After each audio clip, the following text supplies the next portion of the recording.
Dogodkom v kampanji je sledilo več kot 1000 slušateljev. Želeli smo spodbuditi povezovanje in ukrepanje različnih deležnikov in veselijo nas pozitivni odzivi, ki smo jih prejeli tekom kampanje, ter nove pobude, kako nadaljevati z ozaveščanjem. V času kampanje smo zaznali, da bodo potrebne velike izboljšave tako v regulativi, financiranju, zasnovi, gradnji, uporabi in tudi vzdrževanju stavb. Soočili smo se, da obstaja veliko različnih strokovnih pogledov na zagotavljanje kakovostnega notranjega zraka in da sistemski pristop verjetno ne bo najlažji in ne najhitrejši, bo pa nujen. Prvi dogodek v sklopu kampanje je bil namenjen tematiki, kako svež zrak lahko rešuje življenja v izjemnih situacijah, kot je trenutna pandemija. Na drugem dogodku smo osvetlili različne tehnologije in verigo deležnikov, ki lahko v stavbah zagotovijo stalno kakovosten zrak. Današnji dogodek pa ima naslov, ali je Slovenija dovolj ambiciozna, da postane vodilna na področju kakovosti zraka v javnih stavbah. Ali bomo znali povratna in nepovratna sredstva, ki so namenjena v naslednji finančni perspektivi in nacionalnem načrtu za okrevanje porabiti tako, da bomo v intenzivnem valu prenove stavb zagotovili, da bodo javne stavbe opremljene z rešitvami, ki bodo zagotavljale visoko javno zdravje, produktivnost in dobro počutje uporabnikov in s tem bolj odporno prihodnost za vse nas. S partnerji kampanje ocenjujemo, da sta za doseganje višje kakovosti notranjega zraka nujna dva pristopa. Nujno bo nadaljevanje aktivnega ozaveščanja različnih deležnikov, da bodo zahtevali in zagotovili kakovosten zrak in kakovostno notranje okolje ne glede na regulativo. To so investitorji, projektanti, izvajalci, uporabniki in vzdrževalci. Drugi pa je ustrezna regulativa, nadzor izvedbe ter prevzemanje odgovornosti za slabe rešitve. Na aprilskem dogodku smo navedli primere dobrih praks iz tujine, kjer so države sistemsko podprle zagotavljanje boljše kakovosti notranjega zraka. Nemčija ima razpise za prenove prezračevalnih sistemov. Nizozemska za prezračevalne sisteme v šolah, v Franciji pa bodo od leta 2023 dalje obvezno uvedli merjenje kakovosti notranjega zraka v javnih stavbah. Zelo napredne pristope pa uvajajo tudi Finska in druge skandinavske države.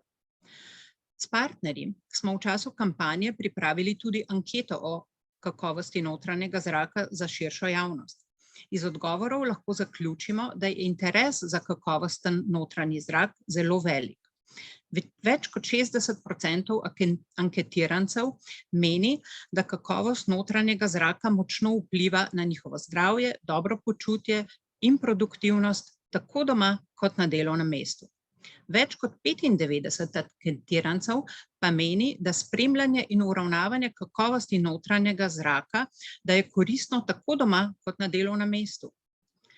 Skoraj 80% anketirancev pa meni, da so zaradi pandemije covida postali veliko bolj pozorni na kakovost notranjega zraka. Ob tej priliki se še enkrat zahvaljujem podpornikom in iniciatorjem kampanje, podjetjem članom CER, ki razvijajo rešitve za doseganje višje kakovosti notranjega zraka. To so podjetja A1 Slovenija, MIK Celje, Knauf Insulation in Velux Slovenija. Za strokovno podporo tekom celotne kampanje pa se zahvaljujemo Gradbenem inštitutu ZRMK, Inženirski zbornici Slovenije, Nacionalnemu inštitutu za javno zdravje, Zavodu za gradbeništvo Slovenije, Zbornici za arhitekturo in prostor Slovenije, Zbornici za poslovanje z nepremičninami in Združenju ravnateljev in ravnateljic. Dragi poslušalci, vabimo vas, da se v dogodek tudi aktivno vključujete z vašimi mnenji in vprašanji, ki jih lahko tekom celotnega dogodka vpisujete v polje za diskusijo in bomo skušali nanje tudi odgovoriti. Sedaj pa k uvodni predstavitvi o stanju normativne ureditve za zagotavljanje kakovosti notranjega zraka vabim našega prvega gosta, gospoda Saša Galonjo, vodja sektorja za graditev na Ministrstvu za okolje in prostor.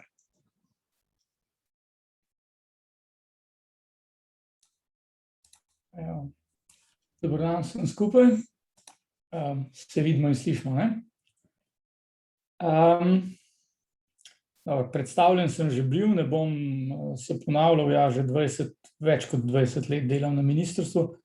Ves čas pravzaprav na enem samem sektorju, ki se ukvarja z gradbeno-tehnično regulativo.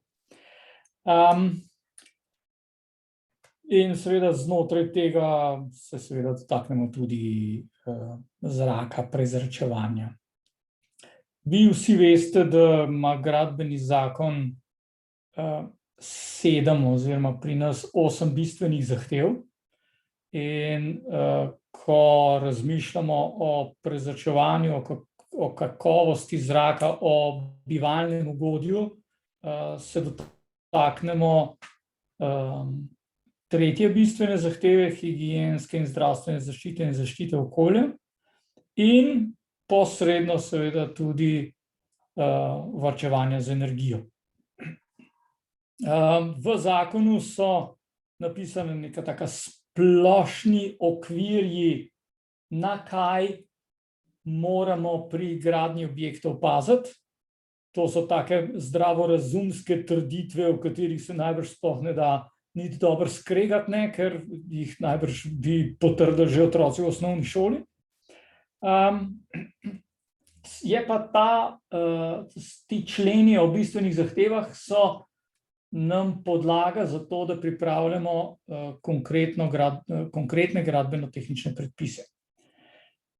Zagotovo bo kar lep kos današnje teme namenjen obstoječemu pravilniku o prezračevanju in klimatizaciji stavb, ki je morda celo najstarejši predpis, ki je bil narejen, bom rekel, že po sprejetju zakona o graditvi objektov v letu 2002, ker ima tudi ta seveda letnico 2002.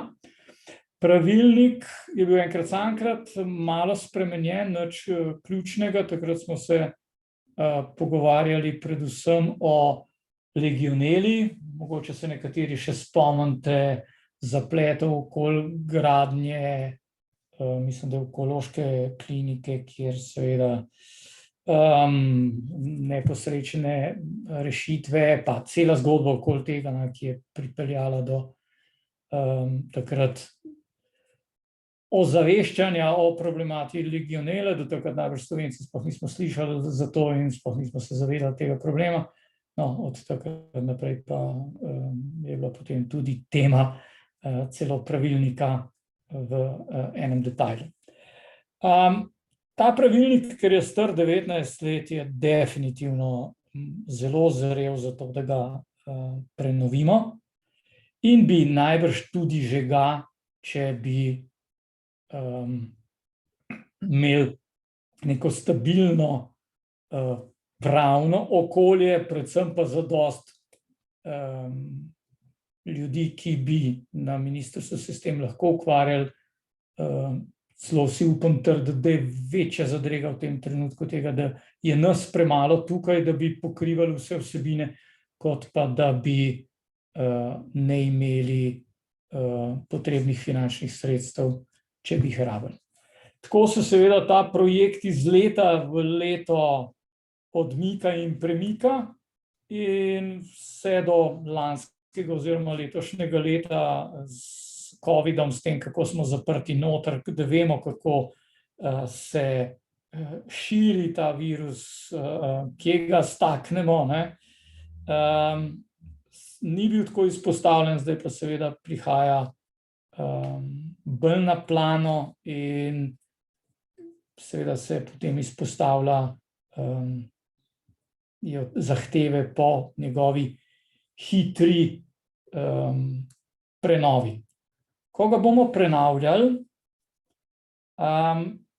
tisto, kar že vemo, zato ker to počnemo že zdaj pa 18-19 let, je, napisali bomo predpis, ki sam po sebi bo bolj odgovarjal na vprašanje, kaj hočemo doseči, katere parametre mora in notranji zrak, da rečem notranje ugodje zagotavljati v naših stavbah, manj bo pa predpis imel nekih tehničnih receptov, kako se to sploh naredi. Zaradi tega, ker tukaj imamo pač stroko, ki to popolnoma obvlada, brez tega, da bi mi nekaj naročali. Kar spet seveda v našem tehničnem jeziku pomeni, da bomo imeli performance-based predpis in da se bomo najbrž veliko sklicevali na uporabo standardov ali pa nekih tehničnih smernic ali pa nekih dokumentov, ki pa prevajajo te zahteve po notranjem ugodju, pa po kakovosti zraka v neke tehnične rešitve, kako se stvari naredijo. Že ko smo pisali predpis, jaz sem bil takrat še kar zelen na tem ministrstvu o prezračevanju in klimatizaciji stavb, je se pokazalo, da in potem moram reči, da to spremljam že celo svoje profesionalno življenje tukaj na MOP-u, da pravzaprav mi niti nismo tako slabi v tem, kako se predpis napiše in kako se ga razume. Nas pa zmanjka potem pri izvedbi, še najbolj nas pa potem zmanjka pri nadzoru. In že takrat, ko smo ta predpis delali, smo seveda dobivali pobude o obveznih pregledih, o periodiki, ki mora biti, in tukaj je bilo zelo težko pluti med tem, da seveda ne naredimo nekih premejhnih ozko zaprtih vrtičkov, na drugi strani pa smo se seveda zavedali, da naši gradbeni inšpektorji niso neusposobljeni, kaj šele, da bi imeli čas, da bi lahko sistematično hodili gledati prezračevalne sisteme po novih in obstoječih stavbah, si predstavljate, koliko tega je. Tako da imamo zdaj nek tako mehek sistem zapisan, da si upam ugibati, da se v tem nadzornem delu zelo malo ali pa premalo izvaja sploh. Prejšnji teden sem imel priložnost govoriti s kolegi na eni takeli videokonferenci iz cele Evrope in vmes smo posvetili tudi 15-20 minut prav tej temi, kaj je COVID prinesel na področju gradbeništva, gradbene regulative, graditve, zavedanja o tem, kaj nam stavbe dajo ali pa jemljajo. In zanimivo je bilo, da sta dve temi štrleli ven. Ena je bila, in to ni tema današnjega pogovora, povsod v Evropi, vključno s Slovenijo, je zdajle kar resno pomanjkanje gradbenih proizvodov, materialov, in zato cene rastejo, in zato so seveda vsi malo nesrečni, ker ga ne dobiš ali pa ga drago plačaš. Druga velika tema seveda je pa bila prav kakovost zraka v naših stavbah. Kar veliko kolegov iz različnih evropskih držav je poročalo o tem, da je in javnost in politika pričakovala, da se prevetrijo te predpisi, da se preverijo, ali so res primerni za primer, kot se je zgodil, skratka, naš COVID. In vsi se sprašujejo, moram reči, zelo podobno, kot se mi danes, kaj se da narediti, kako hiter, kaj je treba na regulativi narediti, kaj na nekih drugih področjih. Jaz lahko z mojega vidika rečem, da zagotovo, ko razmišljamo o prenovi pravilnika o prezračevanju ali pa o takih izjemnih razmerah, kot je, kako zagotoviti prezračevanje takrat, ko v stavbi niso normalni pogoji, ampak so malo nenormalni, je seveda takoj trčimo pri prezračevanju vsaj na dva resna problema. En je lahko energetska učinkovitost, ta drugi, ki sem ga pa jaz moram reči bolj v praksi veliko doživel, je pa hrup. Kako ogromno krat prezračevalni sistemi ne delujejo, zaradi tega, ker ko delujejo, so preglasni in potem jih ljudje izklapljajo in rajši trpijo slabši zrak, kot pa če bi nek glasen ropotajoč sistem delal. To seveda govori tudi o tem, da imamo en kup starih sistemov, ki seveda niso na state of the art ravni. Vedno se seveda potem takoj postavi vprašanje vzdrževanja oziroma nevzdrževanja teh sistemov. Kaj je s servisi, ki so seveda v dokazilu zanesljivosti ali pa v navodilih proizvajalca že napisani, ampak ali naši uporabniki to res počnejo. Tukaj zagotovo lahko dodamo problem, ki se ga ne da rešiti z nobenim tehničnim predpisom, in to je, kako se sistemi, taki ali drugačni, tudi prezračevalni ali klimatizacijski, pravilno uporabljajo, ker imamo lahko seveda zelo dober sistem, ki ga pa pač ne vešč uporabnik ali pa taki zanalašč noče, pač ta taka naprava nima potem nobenega smisla. Mogoče je del rešitve v tako imenovanih pametnih hišah, ali bom tukaj rekel v pametnih sistemih, kjer mojega nekega inputa naprava ne pričakuje, stavba pa mora vedeti, da jaz noter sem, kakšne vrste uporabnik sem in se mora na to odzivati. Si pa predstavljate, da za nekaj 100.000 stavb v Sloveniji, ki bi tak prezračevalni sistem rabili, da se to najbrž ne bo prav zelo hitro zgodilo. In potem seveda spet pridem na tisto, kar sem že prej rekel, kontrola, nadzor, delovanja, kakovosti, filtri, ne vem kaj še vse. Ko sem bil povabljen na tole predstavitev, sem imel en tak sporen spomin, se mi je sprožil, in to je, bom rekel, božično-novoletni potres na Hrvaškem in kako je to zmobiliziralo ne samo Hrvaško, ko je orang stresal, na srečo nas malo manj, pa ni bilo kakšnih resnih posledic. Vsekakor so se pa ljudje začeli spraševati, v kakšnih stavbah živimo, kako potresno varne so. In COVID je seveda to isto povzročil na področju zraka, bivalnega ugodja v stavbah.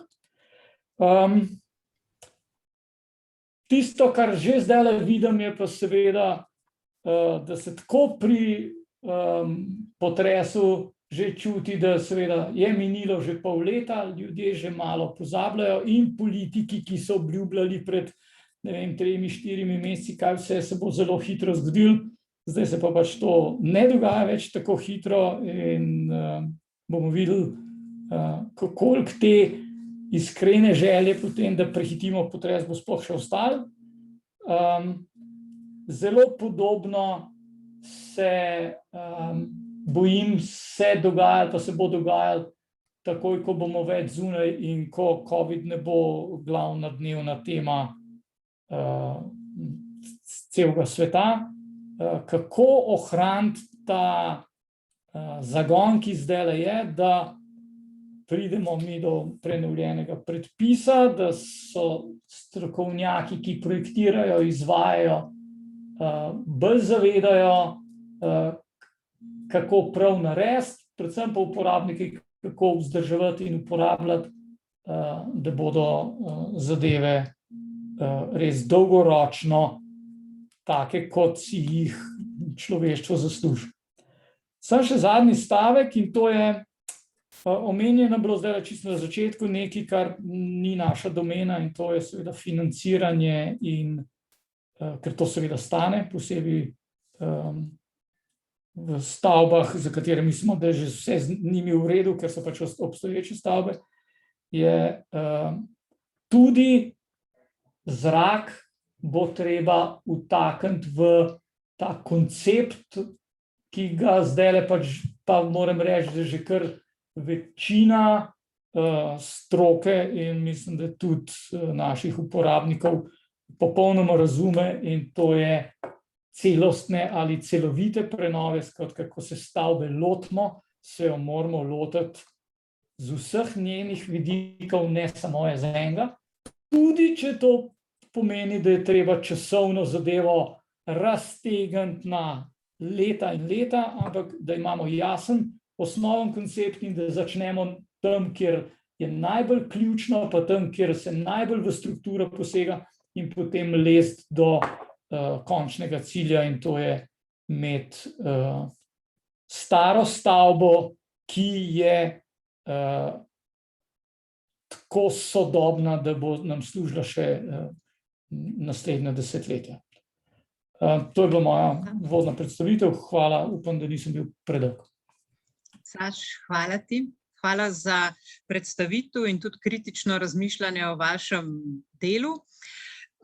Je pa prišlo eno vprašanje, ki bi ga skušali odgovoriti, prosim, če bi odgovoril, če lahko pogledaš izpolnitev računskih meril skoraj nič energijskih stavb z upoštevanjem novih COVID zahtev za kvaliteto notranjega zraka in zahtevanimi povečanimi količinami svežega zraka v javnih prostorah s strani WHO, REHVA, ECDC, NIJZ v praksi ni izvedljiva. Nujno potrebna bi bila nova posodobljena prostorska smernica za gradnjo v zdravstvu, šolstvu, kulturi in športu. Jaz bi samo, predno dam tebi besedo, rekla, da smo na ta dogodek vabili tudi predstavnike drugih ministrstev, ki so bila tukaj omenjena. Žal so povedali, da imajo pomanjkanje kadrov na tem področju, in v bistvu tebe prosim za mnenje na to vprašanje. Lahko dam seveda moje mnenje, to niti ni mnenje ministrstva, kaj šele drugih resorjev, ko so tukaj omenjena. Ja, dejstvo je, da zdajle pripravljamo in upamo, da bomo še v juniju osnutek prenovljenega PURS-a dali v javno obravnavo in tehnične smernice. In ta, tako kot sem že prej omenil, seveda se hitro dotakne tudi zraka, zato ker ko pihamo zrak ven, vsi vemo, da s tem spuhamo tudi energijo ven, in potem, ko hočemo to zaustavljati, so seveda te zahteve, kolikokrat pa izmenjati zrak in čim manjkrat, zato da bomo čim manj energije, kar je v direktnem nasprotju s tem, kar je zdajle pa pričakovalo od nas zahteve po zdravem notranjem okolju, kjer bi bilo treba ta zrak zamenjati velikokrat, skoraj tokrat, kot če bi bili kar zunaj. Tako da ta izziv je zdajle velik, in je dejstvo, da je kar pravi trenutek, da bomo mogoče ujeli bolj pravo ravnotežje med zagotavljanjem varčevanja energije in kakovostnega notranjega okolja, ker je zmeri ta balans, vsi se spomnite tistih 70-ih, 80-ih let in sindroma bolnih hiš, in seveda si tega noben ne želi ponoviti. Se pa zdajle do določene mere dogaja, pa se dogaja tudi mimo, že pred COVID-om. Kar se tiče pa smernic, ko bomo prenavljali pravilnik, bomo mi seveda naredili, ne vem, ali bo potrebna smernica ali bo dovolj, da se bomo sklicevali, to bo pač strokovnjaki, s katerimi bomo delali ta pravilnik, nam lahko pomagali odgovoriti na to vprašanje, ali rabimo smernico ali so standardi dovolj. Mi pa vedno dopuščamo, da posamezni resorji, posamezne svoje vrste stavb ali objektov uredijo bolj podrobno, ali pa tam, ko nas zmanjka, ker je ta splošna regulativa tiho, da se ti resorji vključijo in rešijo svoje vrste stavb. Mi imamo zdaj na ministrstvu osnutek zdravstvene tehnične smernice. Ne vem, nisem pa slišal, da bi recimo kaj takega nastajalo na področju šolstva. Vsako tako pobudo bi zagotovo pozdravili. Edino omejitev, ki jo mi pri tem postavljamo, je, zadeva mora biti kompatibilna s siceršnjim gradbeno-tehničnim redom. Nimaš prižganega mikrofona? Hvala za pojasnitve. Bomo pa naprej v razpravi na okrogli mizi nadaljevali še naprej. Sedaj nadaljujemo z našo naslednjo predstavitvijo z direktorico strategije in razvoja iz World Green Building Councila, Catriono Bradley.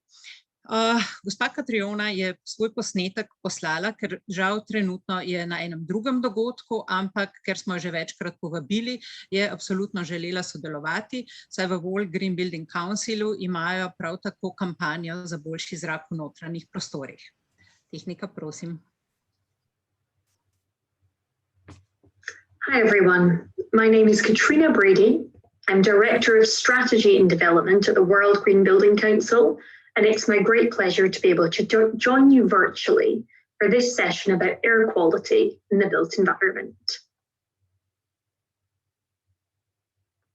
So as I said, my name is Katrina Brady. I'm based in London and I look after global strategy and two of our global projects at the World Green Building Council. For those of you who aren't familiar with the World Green Building Council, we are a global membership network dedicated to sustainability in the built environment. Our members comprise of 70 national green building councils, representing a collective membership of around 36,000 organizations. The strategy of the World Green Building Council for 2020 to 2022 is aligned to the Sustainable Development Goals. You can see on my slide the analysis that went into aligning goals for the built environment into those that have been set by the UN was done to come up with a short list of the SDGs that we feel are fundamental and important to the built environment. When we amalgamate those into three core topics, those are climate action, health and well-being, and resources and circularity. And our work on air quality is housed within our work on health and well-being, which we actually run through a global project called Better Places for People. This project is being participated in by 35 countries around the world, and we work to transform health and well-being in the built environment to create more resilient, equitable, and sustainable places that enhance health for people and the planet. Our definition on health is underpinned by the World Green Building Council's Health and Wellbeing Framework, which we released last November after a 2-year consultation. I won't go into this all fully now, but the 6 principles you can see in the graphic on the screen represent 20 sub-principles, which you can take in more detail through our website, worldgbc.org/health-framework. And you can see there on the top right of your screen that protect health, which is our first core principle of this framework, houses our work on air quality. It's principle 1.1, which we call for healthy, sustainable built environments, looking at building, community, infrastructure, and city level. So I've been invited today to focus on air quality and focus on recommendations for public buildings in particular. And that's something I'm delighted to share, because we have been focusing as a global project dedicated to health within the World Green Building Council network on air quality for a number of years now. And I'm sure some of these statistics on screen, some of you may be aware of, but I think it's always important to remind ourselves that air quality is both a social and an environmental issue. That we know that air quality represents levels of pollution which have been emitted from various sectors, and it's understood that the pollutants that have been released from SLCPs, short-lived climate pollutants, represent a huge contribution to the climate change we're experiencing to date. Socially and in terms of health, we know that polluted air causes 7 million early deaths each year, and that actually over 90% of people around the world live in areas that exceed what the World Health Organization has as their cap for safe limits of exposure to different air pollutants.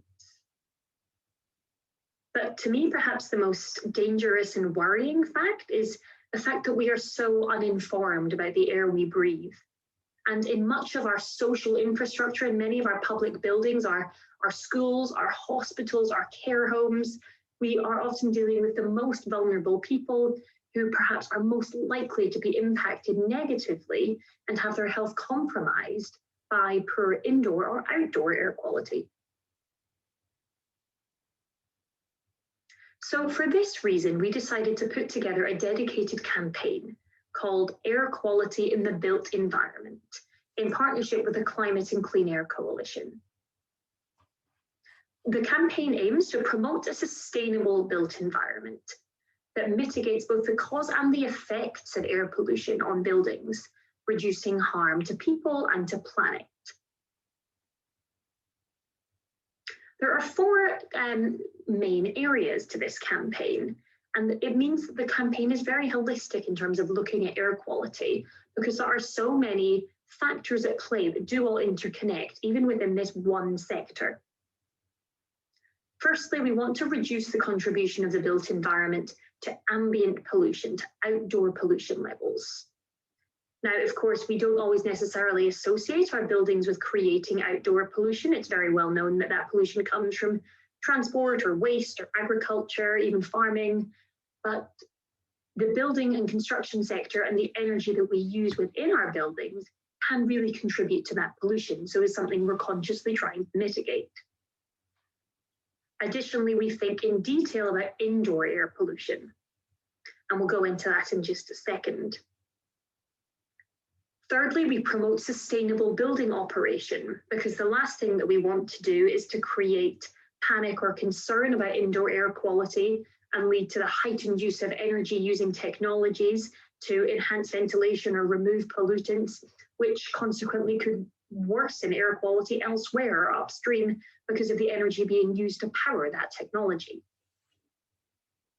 And ultimately to increase awareness and action. And I will go into the work that we've been doing in just a minute. But to find out more on any of this, please do see our website, worldgbc.org/clean air buildings. So I've touched on the ambient, the outdoor and the indoor air pollution situation. I'll just touch on some of the causes and the factors that we need to consider. In terms of ambient air pollution, some of the biggest causes that relate to the built environment are the production of energy. We know that nearly 40% of global energy-related carbon emissions are attributed to buildings. Then construction, this is both a local and a global issue because, for example, in a local area, we know that the construction of, say, bricks is an incredibly polluting industry, and most of that work is done in Central Asia. So there's a huge amount of exposure for people who work in the brick-making industry because of the technology of the old-fashioned kilns being used to create bricks. But then construction more locally to all of us, perhaps, that, for example, the production of concrete or just the general construction processes and practices that are traditional within our industries are known to release dusts, which can be very dangerous to people when they're breathed in, which is one of the reasons why people who work in the construction sector are often at such risks of mental and physical health issues, but particularly of cancer. Cancer is a very highly dangerous risk for people in the construction industry. Then when it comes to how we operate our buildings and how we make them comfortable, both heating and cooling are creators of pollution as well. And heating, this is a particularly prevalent issue in developing nations, where we're still making use of traditional materials as heating fuels, traditional animal dung, for instance, or just combusting wood or other materials in people's homes. But that causes global black carbon emissions. And then cooling as well is another contribution on the flip side of the coin. And we do know that HFCs are found in a lot of traditional cooling systems, even though they are attempting to be phased out by the Kigali Amendment. But these HFCs that are released from the air conditioning systems that we find around the world, particularly in developing nations, are a huge cause of ambient air pollution. Then looking indoor, which I know is a focus for this event, so we can spend a bit more time on this, but the heating issue we were just talking about, the pollution it creates goes outdoors, but it is often felt more indoors. So the combustion of solid fuels can cause indoor pollution. Then a big issue for us here in Europe, because of the temperate climate we have, damp and mold can be a big cause of microbial airborne air pollution within our buildings, particularly a risk in the home environment, where it can be caused by air infiltrating through cracks in our building fabric, particularly an issue for those of us who live in quite old buildings, showing the importance of retrofit and energy efficient renovations. Similarly, the use of chemicals and toxic materials are still very prevalent within many of our homes and buildings, and that is another source of indoor air pollution that many of us are exposed to. Well known within that are the emissions of volatile organic compounds, which I'm sure many of you are aware of. They can be released from our paints, from our glues, our furniture, our fabrics, and can have seriously adverse health effects when the quantities build up and are not adequately ventilated. And then speaking of ventilation, that links to my final point about outdoor infiltration that the Harvard School of Public Health have shown. Actually, they published an interesting statistic that showed that actually most of our exposure to outdoor air pollution occurs when we're inside buildings, around 60% of that exposure. So we do need to not consider indoor and outdoor air quality exclusively, because they are linked. So in terms of what we are doing about it and how we call for the industry to get involved, our theory of change is that we cannot improve what we cannot measure.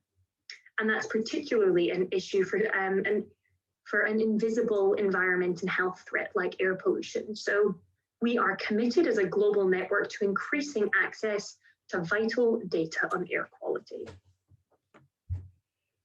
We do this through our Plant a Sensor campaign, which is a global air quality monitoring program, through which we hope to enlighten citizens, policymakers, researchers, but ultimately a global audience around the state of the air that we're breathing and living in.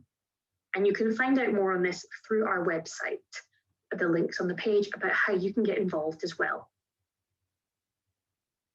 The campaign works by participants who are voluntary participants. It's free of charge to engage, install sensors and monitor and report their air quality. This data is then shown in real time through the Reset Earth platform, and we collaborate with our technical partners, Reset, on air quality data analysis.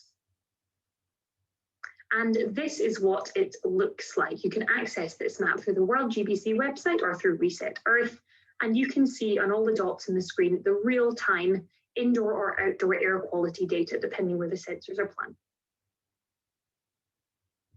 From a World Green Building Council perspective, we have supported through our partner Tongdi to donate high-quality sensors to 23 green building councils around the world, and we're actively supporting them in getting these sensors up and running and sharing that data through that real-time air quality platform. So to show you a couple of examples of what that looks like, here is the Polish Green Building Council office in Warsaw. You can see the outdoor and indoor monitors that they have set up. You can see that data updating in real time on the website.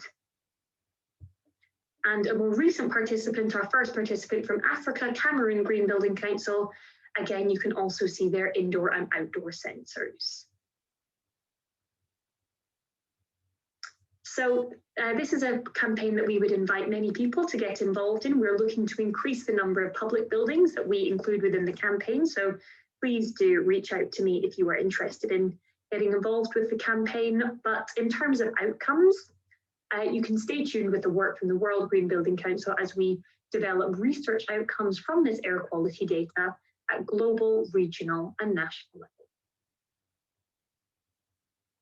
Thank you very much for your attention today. It's been a pleasure to be able to share this information with you. And if you have any questions for me, please do not hesitate to reach out. You can see my email address in the bottom left corner of the screen. And thank you very much. And I hope you enjoy the rest of the session. S to predstavitvijo smo dobili vpogled v da je notranji zrak globalni problem, da se povsod ukvarjajo z njim, da je del celotne tranzicije gradbenega sektorja proti zmanjševanju emisij in seveda ne moremo nečesa izboljšati, če tega ne merimo. Nadaljujemo pa z naslednjo predstavitvijo o kakovosti zraka v bivalnih in delovnih prostorih v kontekstu trajnostnega vrednotenja stavb. Naša naslednja predavateljica bo gospa Sabina Jordan, vodja laboratorija za toplotno zaščito in akustiko na Zavodu za gradbeništvo Slovenije. Sabina, vabljena k besedi. Hvala lepa za besedo, hvala tudi za povabilo. In seveda lepo pozdravljeni v mojem imenu in v imenu Zavoda za gradbeništvo Slovenije, ki je nacionalni inštitut z več kot 75-letno tradicijo delovanja. Jaz bom na kratko predstavila, kako v trajnostnem vrednotenju, pri razvoju trajnostnega vrednotenja stavb naslavljamo kakovost zraka v notranjosti stavb. Pa bom zdaj poskusila deliti ekran.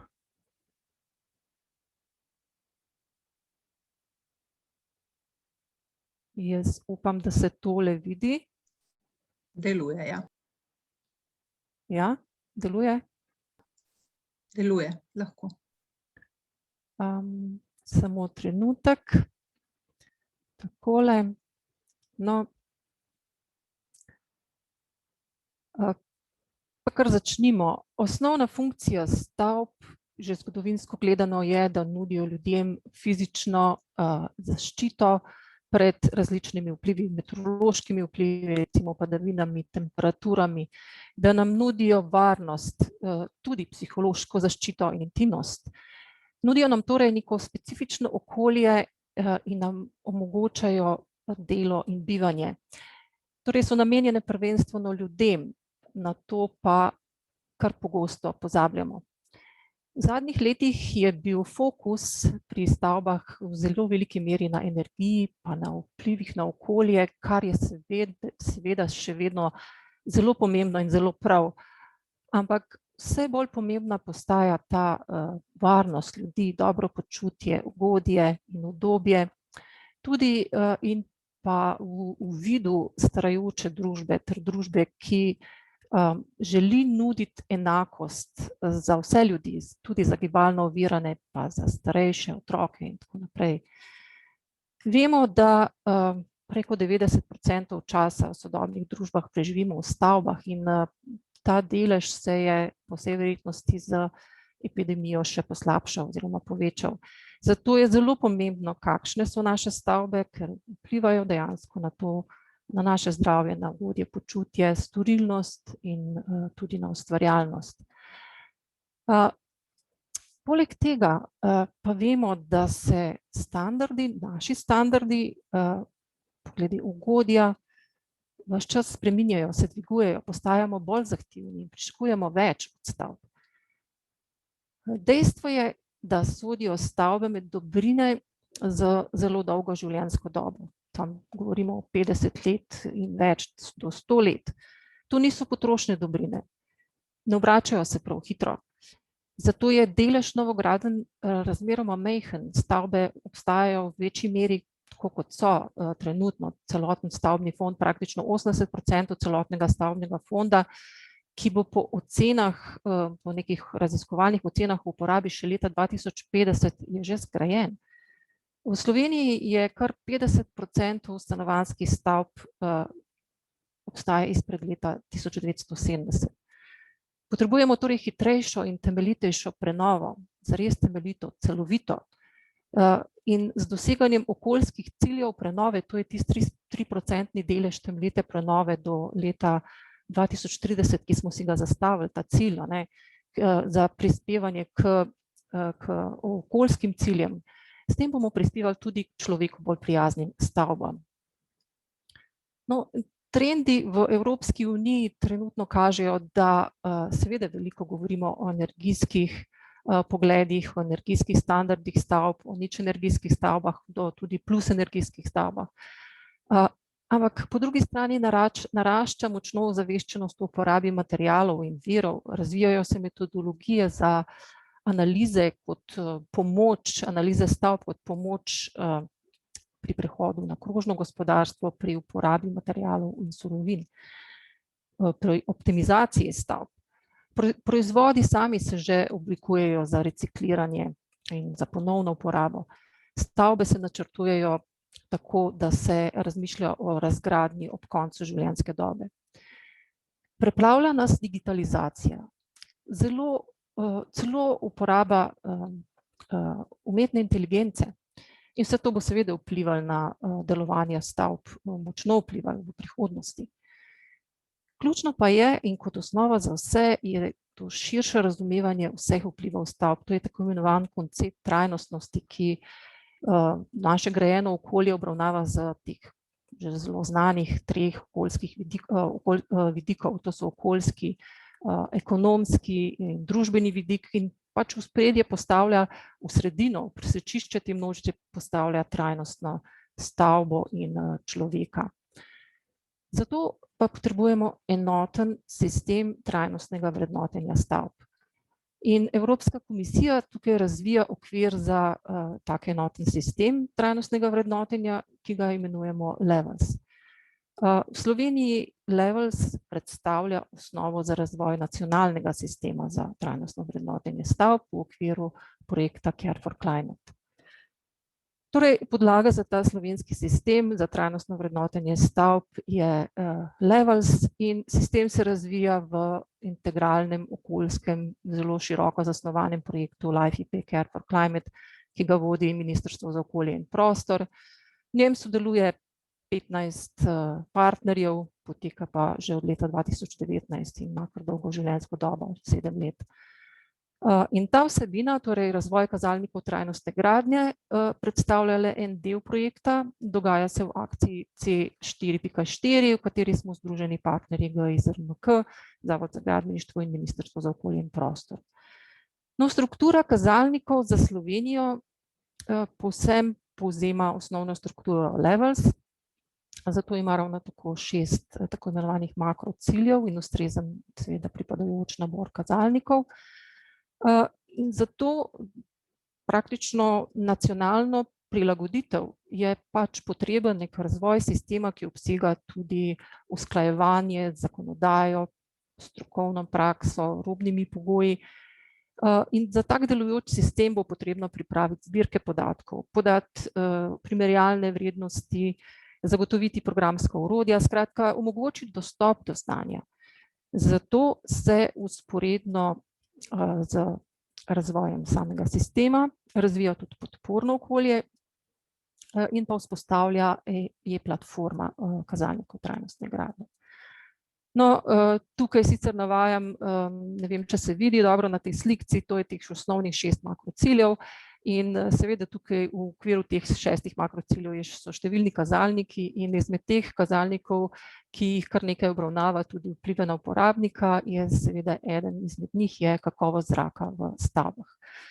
Pa si zdaj poglejmo ta kazalnik na hitro, kako izgleda. Zdaj, cilj kazalnika je seveda s tehničnimi sredstvi, pa tukaj govorimo o vseh vrst gradbenih proizvodih, materialih, elementih, strojnih sistemih in drugih sistemih v stavbi, in tudi samo gradnjo, s kakovostjo gradnje, torej kako z vsem tem zagotoviti v stavbah kakovosten zrak, ki ne bo škodljivo vplival na uporabnikovo zdravje in bo seveda tudi omogočal ustvarjati neko prijetno okolje za bivanje. Kako to doseči? Sigurno z zelo premišljenim načrtovanjem in pa z dosledno vgradnjo in z kakovostno gradnjo. Zagotoviti je potrebno zadostno in kakovostno izmenjavo zraka z zunanjostjo. To seveda dosežemo ali z naravnim ali pa z mehanskim prezračevanjem. Potem je potrebno zagotoviti kakovosten stavbni ovoj, ki ne bo vseboval šibkih mest, kot so toplotni mostovi, pa recimo razne netesnosti, ki so ravno tako lahko zelo pomembni toplotni mostovi. Potem je potrebno preprečiti širjenje škodljivih vplivov iz zunanjosti stavbe v njeno notranjost. Tukaj govorimo o škodljivih delcih benzenu, trdih delcih radonu in podobno. In pa preprečiti vnos škodljivih snovi v stavbo z vgradnjo materialov in proizvodov, z gradbenimi in finalizacijskimi proizvodi. Kazalnik se dejansko nanaša na različne faze življenjskega cikla stavbe, predvsem seveda na načrtovanje in proces gradnje, pa tudi vzdrževanje, tudi prenovo, skratka skoraj celoten cikl življenjske dobe stavbe. No in tukaj se seveda potem vključuje v trajnostno vrednotenje stavb. Metodologija kazalnika za oceno kakovosti notranjega zraka je povezana z določitvijo izmenjave zraka v stavbi in za preverjanje intenzivnosti prezračevanja v skladu s tem standardom, ki je tukaj naveden, 16778 del. Prezračevanje je seveda zelo pomembno, vsi vemo, saj z tem zagotovimo dotok svežega zraka, čistega zraka v notranjost, seveda ob predpostavki, da je zunanji zrak ustrezne kakovosti, kar v Sloveniji je k sreči še kar primer.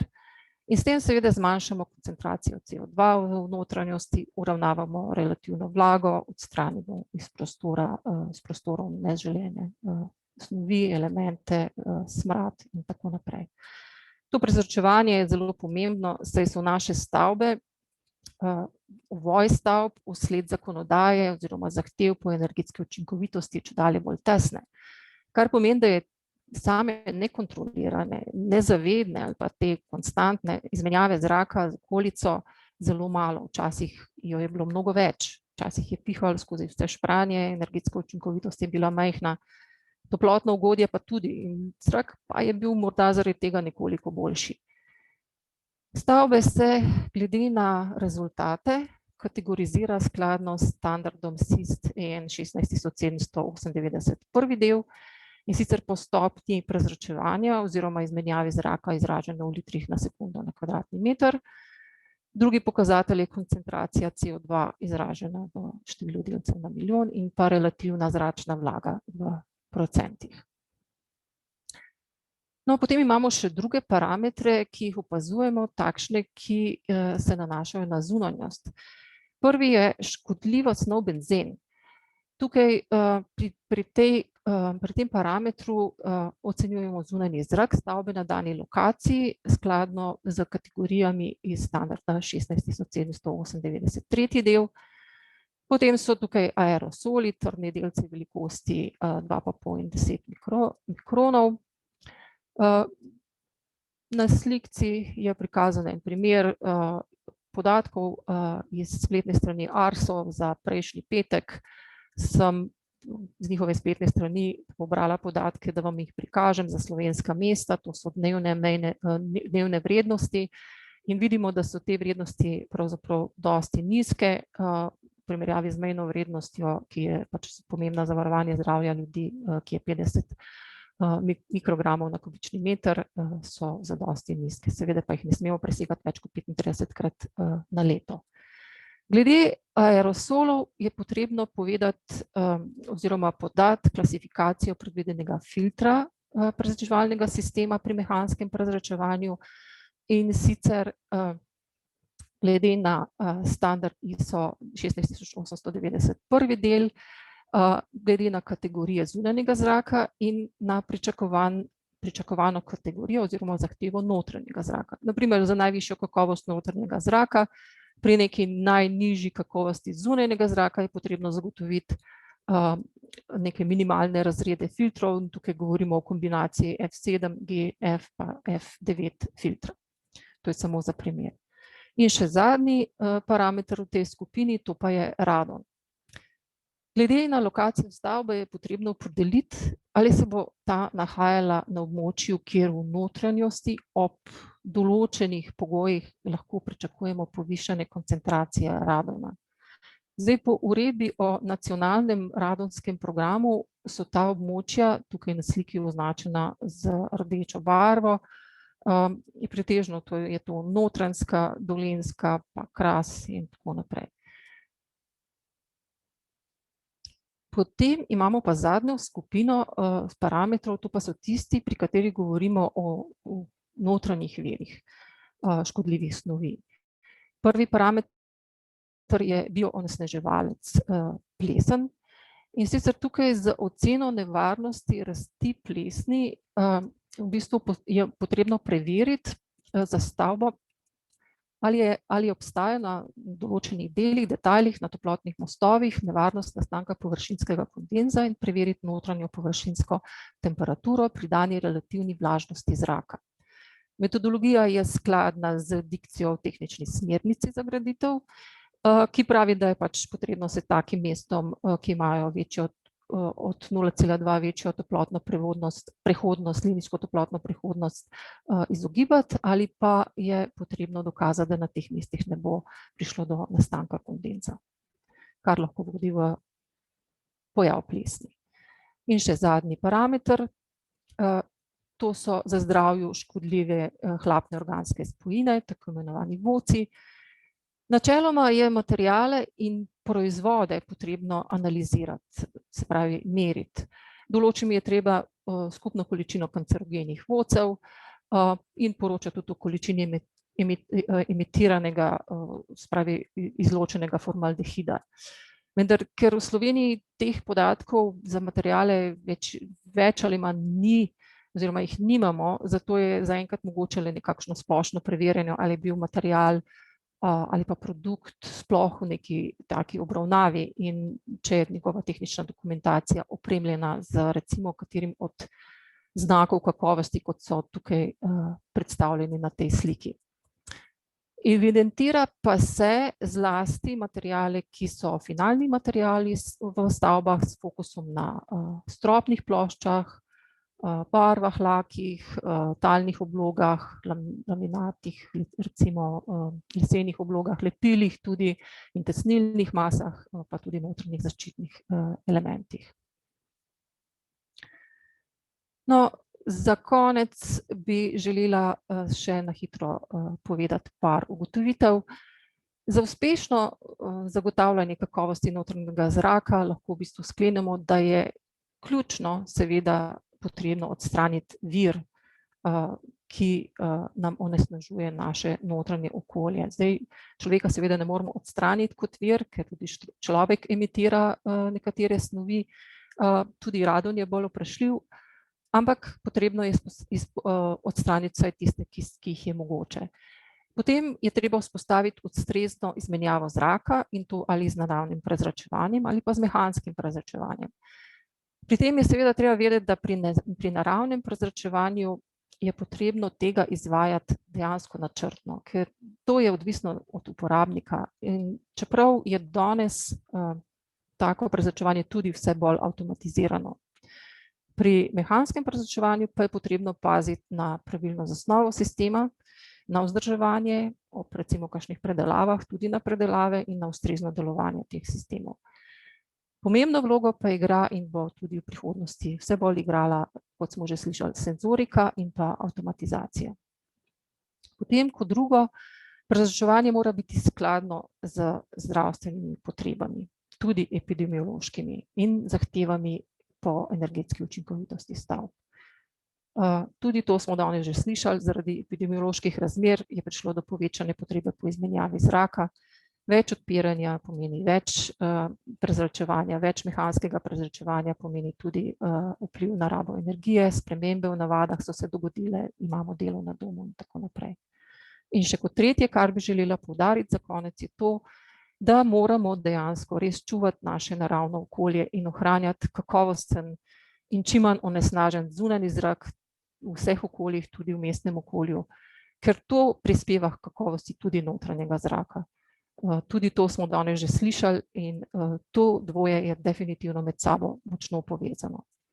No, je pa seveda tudi res, da vse skupaj jasno prispeva k ciljem trajnostnega razvoja naše družbe. To je bilo z moje strani vse. Hvala lepa za vašo pozornost. Hvala za ta celovit pogled na kriterije, ki jih pripravljate. Mogoče samo vprašanje, kdaj pričakujete, da jih boste lahko javno objavili in da to bojo verjetno priporočljiva, neobvezna ali obvezni kriteriji za projektante, investitore, na koga se bojo nanašali? Ja, vsekakor se trudimo, da bi te kazalniki, pa kriteriji čim prej ugledali luč sveta, da jih čim prej damo na plano. V prvi vrsti bomo začeli z nekimi poskusnimi variantami, ker je seveda v ta proces potrebno vključiti čim več uporabnikov, tudi strokovnjakov vsakega svojega področja. Treba je videti, da zadeva mora biti življenjska in mora biti uporabna in treba jo je zelo, zelo dobro preizkusiti in večkrat iterirati, da se bo postopek nekako izčistil v neko uporabno zadevo na konec koncev. Mi pričakujemo v kratkem, da bomo odprli to spletno stran, da bomo lahko povabili strokovnjake in tudi skratka vse, ki bi želeli kakorkoli sodelovati k nekim aktivnim udejstvovanju na tej spletni strani, po svoje k preizkušanju, k prvim recimo temu občutkom, kako se z takimi kazalniki dela. Potem pa bomo naše delo nadaljevali, kar nekaj časa imamo še, kar nekaj dela imamo še in računamo, da bomo uspeli v tem projektu to doseči. Hvala še enkrat za sodelovanje tekom cele kampanje. Mislim, da si že odgovorila s tem tudi na določene dele vprašanj, ki so prišli v chat. Boš pa itak z nami še naprej, ali pa te bi prosila, če lahko v chatu odgovoriš medtem, ko bi mi nadaljevali z okroglo mizo. Hvala. Hvala tudi vam. Tako, sedaj nadaljujemo z okroglo mizo s različnimi strokovnjaki. Z nami bodo danes dr. Vincenc Butala, dolgoletni profesor na Fakulteti za strojništvo v Ljubljani, ki je vrhunski strokovnjak na področju prezračevanja in je v zadnjem času pisal aktualne članke tudi v povezavi s COVID-om. Po abecednem redu naslavljam gospoda Sašo Galonjo z Ministrstva za okolje smo že spoznali. Gospoda Erika Potočarja bo zamenjal gospod Igor Luznar, prav tako z Ministrstva za infrastrukturo, in z nami je tudi gospod Črtomir Remec, direktor Stanovanjskega sklada Republike Slovenije, ki je hkrati tudi predsednik Inženirske zbornice Slovenije. Moderirala pa bo današnji dogodek gospa Lena Klopčič, direktorica Montel Energetika. Vsi vabljeni k besedi in hvala za vaše sodelovanje. Najlepša hvala, Ana. Ja, lep pozdrav dragim gostom, tudi z moje strani. Me veseli, da se vidimo vsaj tako, če ne že v živo. Zdaj, ker vas je Ana že lepo predstavila, se ne bom ponavljala s tem. Dobila sem samo informacijo, da je gospod Luzar z nami bolj omejen čas, a ne? Drži tako? Ja, tako da bi to uvodno vprašanje, ki ga imam za vse vas, v bistvu postavila takoj, pa vas tudi prosila, če lahko odgovorite kar se da kratko in jedrnato vsi skupaj. Na to pa bom prešla še na vprašanje gospodu Luzarju, da nas bo potem lahko sicer žal, no, ampak nas mora zapustiti. Tako da, evo, naše prvo vprašanje je, ali imamo sploh enotno razumevanje tega, kaj je zares kakovosten notranji zrak in pa kaj to pravzaprav je po vašem? Pa bi dala besedo kar vam najprej, gospod Luzar, potem gremo pa naprej. Ja, lepo pozdravljeni še enkrat z moje strani. Prihajam iz Ministrstva za infrastrukturo danes. Pokrivam gospoda Erika Potočarja, ki je drugače za to področje, bi rekel, najbolj pokriva te vsebine. Zdaj, glede na vašega, bi rekel, zelo zanimivega vprašanja, bom pa čisto rekel, ne. Zadeva je zelo pronical neke subjektivne občutke, ki jih imamo lahko kot vsi tisti, ki delamo v nekem zaprtem prostoru. To je tisto, kar dejansko pričakujemo za ugodno delovno klimo ali pa za bivanjsko okolje. Danes jaz mislim, da je še posebej tudi pod pogoji, kakor se dejansko dogajajo v okolju, zelo nujno, da se dejansko stanje in kvaliteta zraka in pa dejansko tehnologije, ki to podpirajo, da se te stvari redno naslavljajo in da dejansko se to, ne da se v tem samo vršijo neki, bi rekel, taki forumi, kakor so današnji in ki je več kot dobrodošel, ampak da se dejansko tukaj te stvari tudi konkretno preko ukrepov, ki jih tudi naše ministrstvo podpira, da se tudi v praksi udejanjajo. Tako da to lahko rečem, da čisto iz enega tehničnega vidika tukaj žal ne morem ponuditi nekih strokovnih razlag, to bojo gospodje, kolegi in vsi tukaj prisotni, marsikdo bolj obvladajo oziroma te stvari strokovno poznajo. Glede tega, kar sem pa pač povedal, pa bom rekel, da čisto po enih tistih občutkih, ki jih dejansko imamo, je to zelo pomembno in bi temu skoraj ne imel kaj dodati več. Hvala.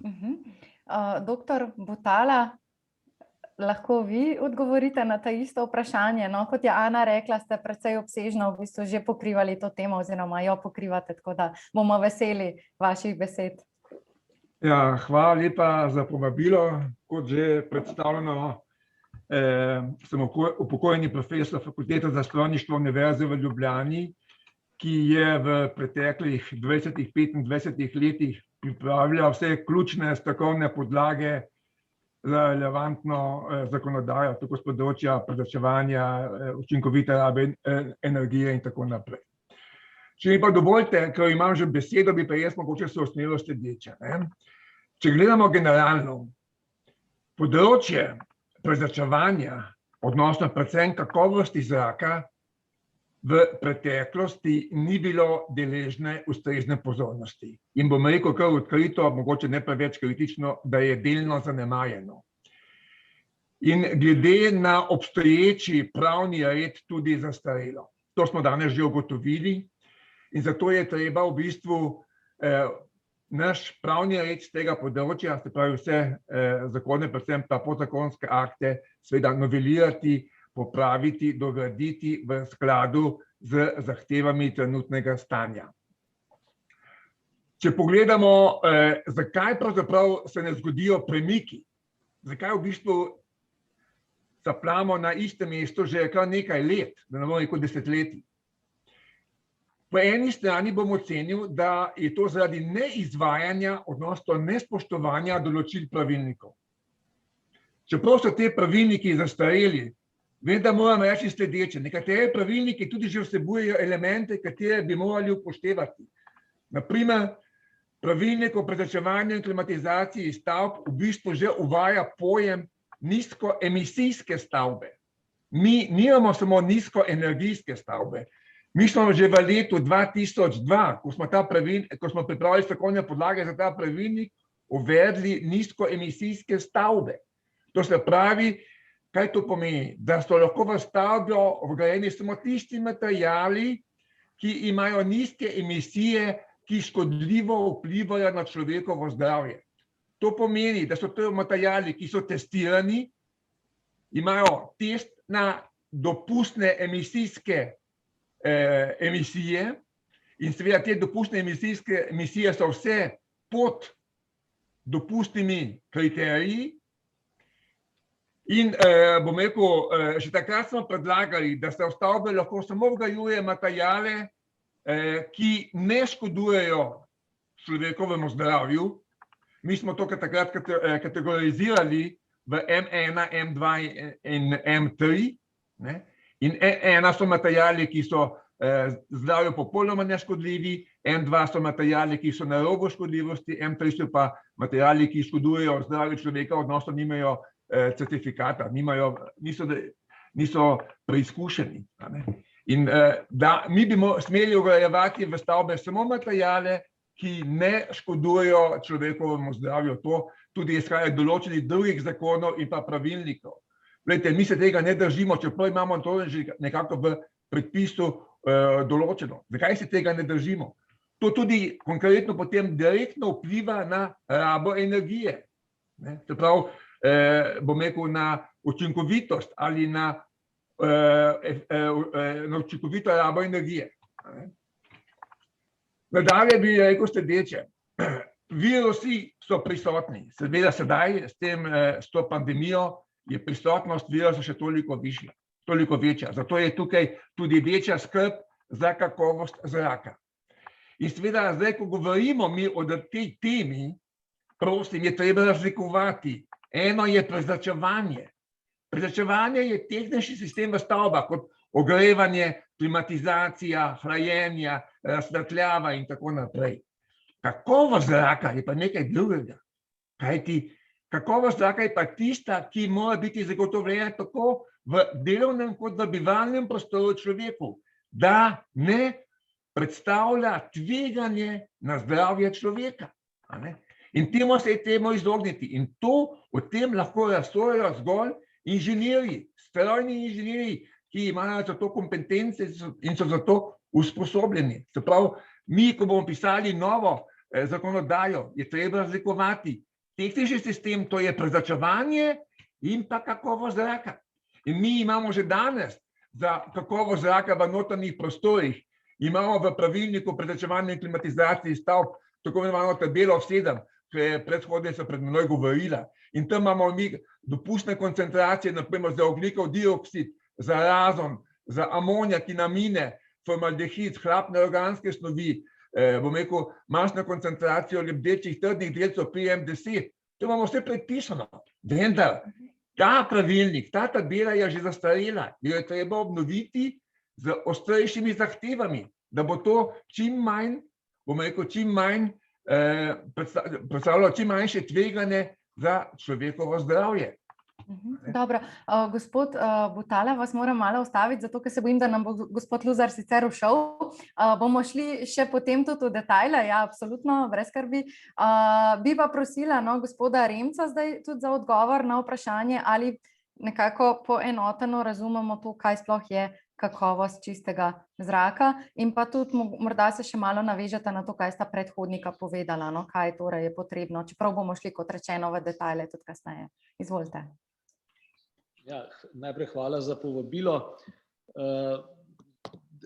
Res, jaz, kot je bilo tam navedeno, ne bi bila to okrogla miza strokovnjakov, pošteno povedano, jaz nisem strokovnjak za to področje, kot je profesor Butala, in težko zdaj jaz dodatno kaj k temu še, ker je on res izčrpno predstavil, povem.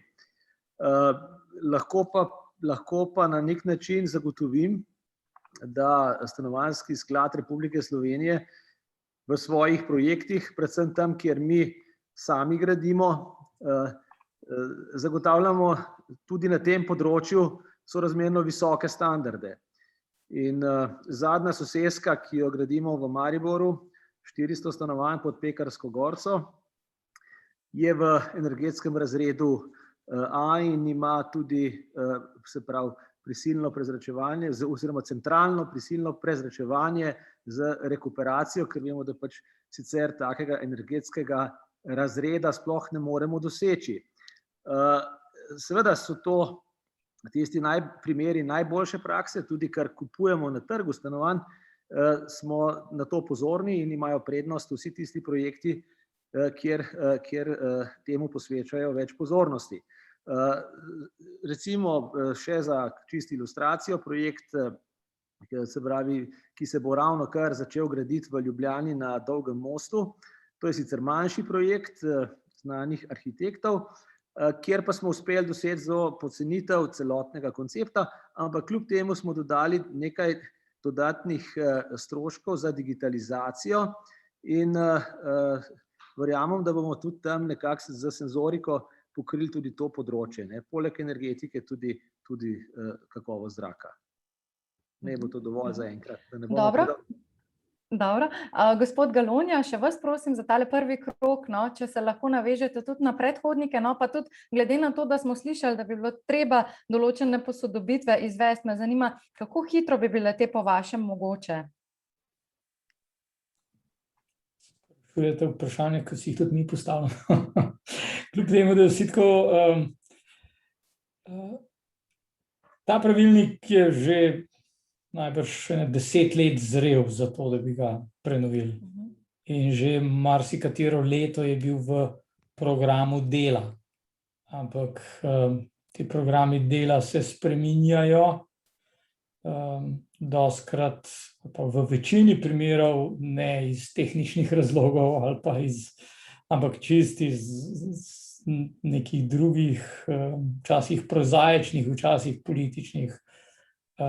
Zadnje leto ekipa, ki bi delala gradbeno-tehnične predpise, se ukvarja praktično izključno s pripravo novega gradbenega zakona, potem veste, da vse drugo stoji. In zato že grdo zamujamo tudi s Puresom.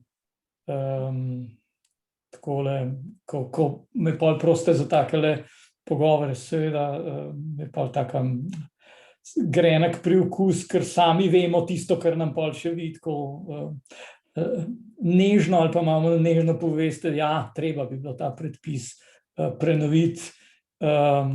Kolegi, ko delajo na jedrski varnosti, so že rekli, da bodo povozili tisto mejno vrednost bekerelo za radon.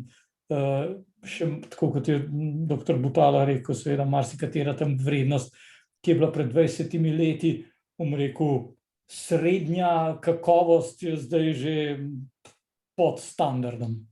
Če pa na vaše čisto prvo vprašanje odgovorim, je bila pa ena prvih stvari, ko sem si jih od profesor Butale zapomnil, ki je pripravil strokovne podlage za ta predpis, ki ima zdaj že skoraj 20 let, je,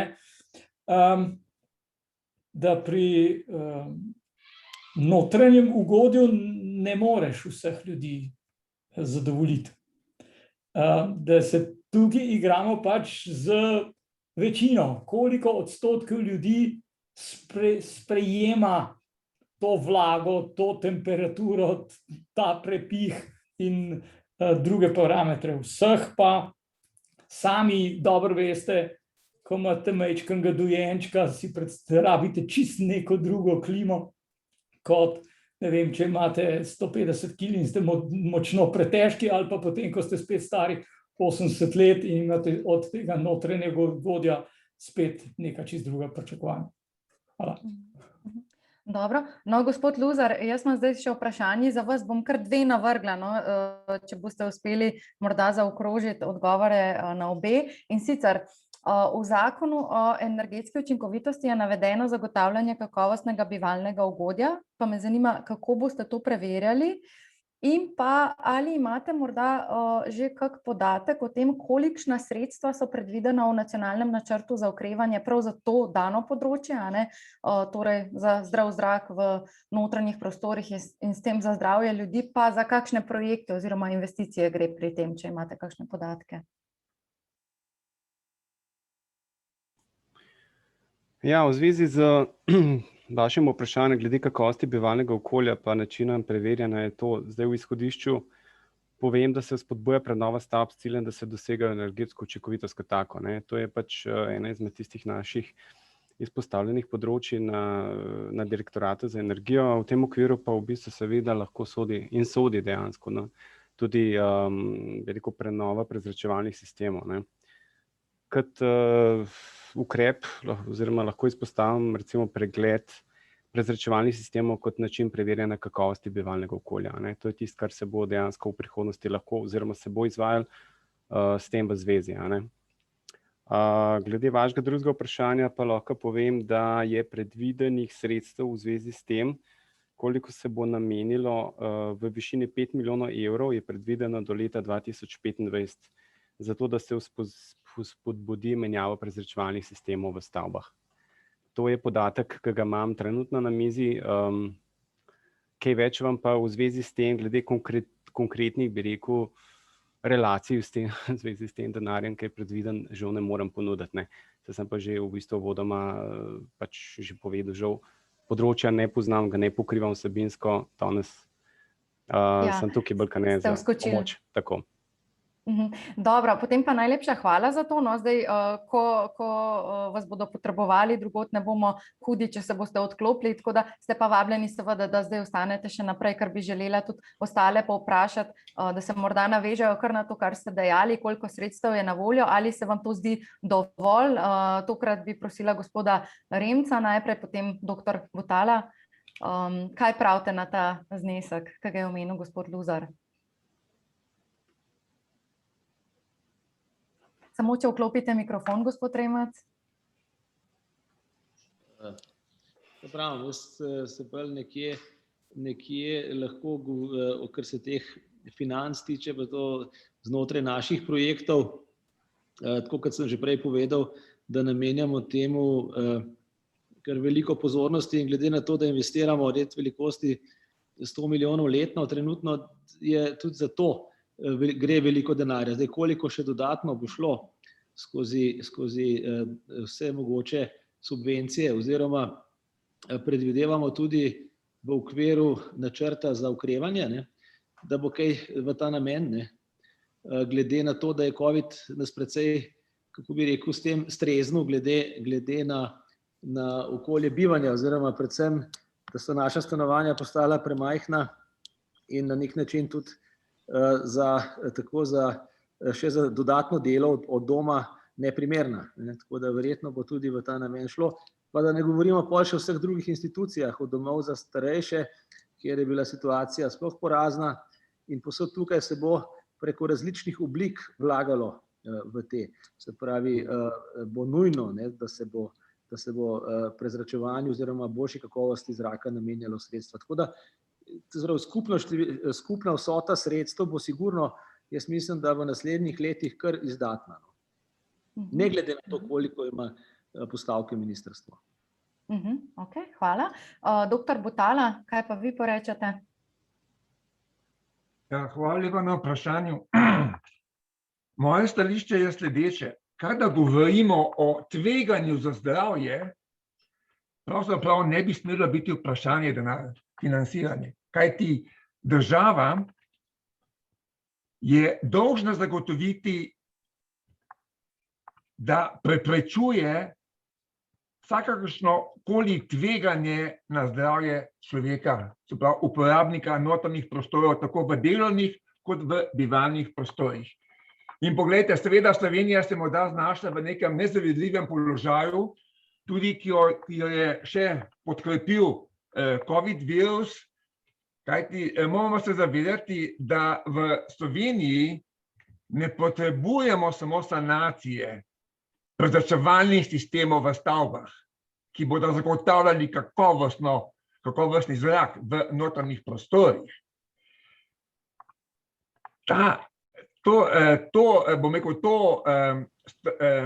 To prenovo stavb je treba narediti skupaj z energijsko sanacijo. Se pravi, da morata to dva podzakonska akta istočasno obravnavati, kajti zdravstveni pogled mora iti skupaj z energijsko sanacijo. Poleg tega pa Slovenijo čaka absolutno tudi potresna sanacija in pa požarna sanacija. Se pravi, tukaj imamo mi 4 odprte stvari, ki so ključnega pomena za naše gradbeništvo, za naše stavbe. In zato pričakujem strokovno strategijo, ki bo dala odgovor, bom rekel, sanacije v teh 4 segmentih do leta 2030, se pravi kratkoročno, srednjeročno do leta 2040 in dolgoročno do leta 2050. To Slovenija potrebuje, kajti cela Evropa gre v cilj 2050. In seveda, kakovost zraka, to je osnovni parameter, poleg parametrov ugodja, se pravi temperature zraka, relativne vlažnosti zraka in pa gibanje zraka v prostoru, to je osnovni parameter bivalnega delovnega okolja. In zato moramo temu zadostiti vse možne kriterije in da potem tudi to spoštujemo in da to realiziramo. A veste, in zdaj bom še nekaj rekel mogoče, ko imamo tukaj določene pomisleke okoli kakovosti zraka. Pred 15 leti smo mi v Evropi, bom rekel, ne učili, ampak Evropo spoznavali, kako pristopiti k rednimi pregledi klimatskih sistemov. Mi smo bili eni prvi v Evropi in smo tudi tam Evropi predlagali, kako naj to dela, in je Evropa v določenih stvarih nas posnemala. Zakaj tudi tukaj, na tem področju, ne bi bili vodilni v Evropi, da povzamemo iz Evrope tiste, kar je ključno dobrega, in da tudi z vlastno pametjo, ki jo imamo, ustvarimo nacionalno strategijo za te stvari, ki so rekel. To je ključnega pomena. Dobro, zdaj preidem na vas, gospod Galonja, no, bi še vas vprašala, doktor Butala, kaj pa pravite, kje začeti pravzaprav, ne? Ker to dobro zveni, to super pravzaprav zveni, ne? Ampak kje začeti? Kaj ne bo naš prvi korak v tej smeri? Ja, glejte, če gremo v sanaciji, če govorimo o sanaciji, treba vedno začeti iz nekih izhodnih podatkov. Se pravi, sigurno imajo Ministrstvo za infrastrukturo ali Ministrstvo za okolje in prostor, morajo imeti neke statistične podatke o, recimo, prezračevalnih sistemih, če govorimo o prezračevalnih sistemih ali klimatskih sistemih. Se pravi, mi imamo redne preglede klimatskih sistemov, tukaj moramo dobiti neka izhodišča, recimo tudi prezračevalnih sistemov in tako naprej. Se pravi, gledajte, in iz tega moramo potem izhajati. Seveda se pa moramo postaviti tudi potem kriterije, ne vem, če bodo to minimalni kriteriji, jaz predlagam, da gremo v neko sredino, ker mi smo vedno pri minimalnih kriterijih zaradi finančnih in drugih razlogov, prejmo enkrat v sredino in postavimo kriterije, ki bodo v tistem momentu v bistvu srednji nivo, srednji razred za doseganje kakovosti zraka v notranjih prostorih. Čez 10 let, pa 20 let, ko bomo zopet ponavljali, bomo zopet padli na dno. Kot se je zdaj zgodilo. Pred 20 leti smo delali ta pravilnik, ki je bil top pravilnik v Evropi, eden med vodilnimi. Seveda po 20 letih vse zastari. Vidite, in v tej luči je treba gledati, naprej. In jaz mislim, da tukaj financ ne sme primanjkovati, je treba poskrbeti tudi za to plat. Čeprav imamo v Sloveniji, ne vem, okoli 350.000 stavb, tukaj bo gospod Remec mogoče popravil, vem, da je stanovanj približno 740.000, ampak, gledajte, mi smo v bistvu mali, ampak treba je iti v tej smeri, se pravi, začeti v neki statistiki in seveda potem narediti strategijo, nacionalno strategijo, vsebinsko in časovno in finančno in potem to začeti izvajati, tako kot izvaja vsa Evropa. A veste, sem se pred kratkim pogovarjal s Finci, z Estonci, tukaj gredo vsi v tej smeri, cela Evropa, Francija, vse gre v tej smeri. Dobro, zdaj gospod Luzar, glede na to, da ste še z nami, bi morda kakšno repliko podali na to oziroma nek sklep, no, preden se dokončno poslovite, potem pa gremo še do kolega na Ministrstvo za okolje in prostor. Ja, jaz v bistvu bom čisto v izhodišču lahko rečem, da kvaliteta zraka v notranjem prostoru je tesno zvezana za kvaliteto zraka v zunanjem, ne. In dejansko z novim zelenim paketom dejansko vem, da te stvari sta vsak sebi, ne, seveda notranji, zunanji in tako naprej. Bivanjsko okolje, to niso stvari, ki bi bile v enačaju, ampak bom pa rekel tako, no, da v mojem izhodišču že stremimo k temu, da se dejansko ogljični odtis zmanjša, da se dejansko začne zmanjševati, bi rekel, tista onesnaževala v okolju, ki dejansko nas vse skupaj tiščijo malo bolj dol, ne. Od recimo premogovnih rešitev in pač proizvodnje električne energije, kakor jo poznamo do zdaj, do recimo do izgorevanja različnih bencinov in tako naprej pri osebnih in, bi rekel, transportnih sistemih.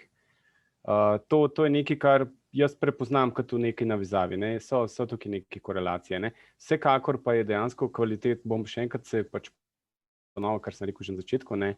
Nisem strokovnjak za to področje in to res prepuščam vsekakor vam, ne.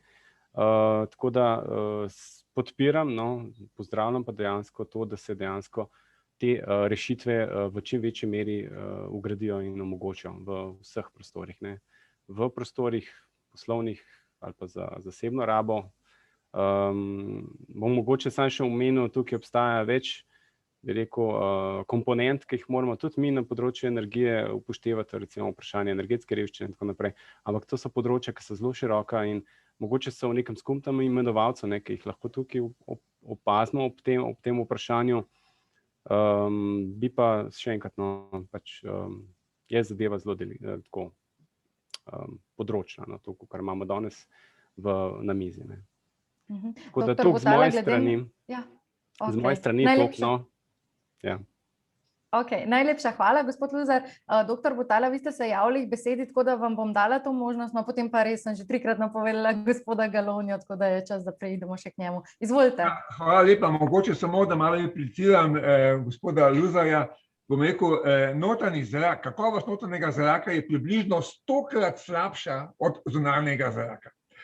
In zato se tudi ne čudimo, da imamo v Sloveniji prisotnost sindroma bolnih stavb.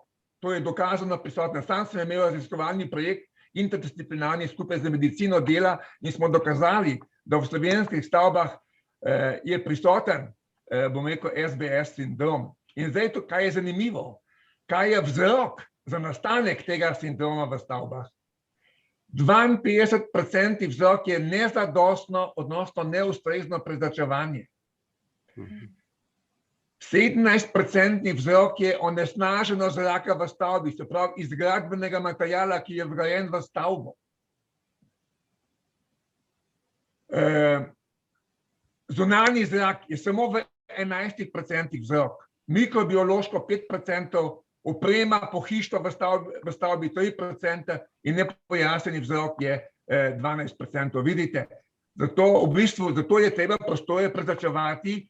In svež zunanji zrak v bistvu mora vteči v cono, v dihalno cono človeka. To je ključno prezračevanje, ampak to zdaj ni predmet tega. Se pravi, mi se moramo zavedati, da je notranji zrak veliko slabše kakovosti od zunanjega zraka. Zato moramo imeti ustrezne sisteme prezračevanja, tukaj so predvsem mehanski sistemi, ki so edino učinkoviti, pa tudi energijsko učinkoviti.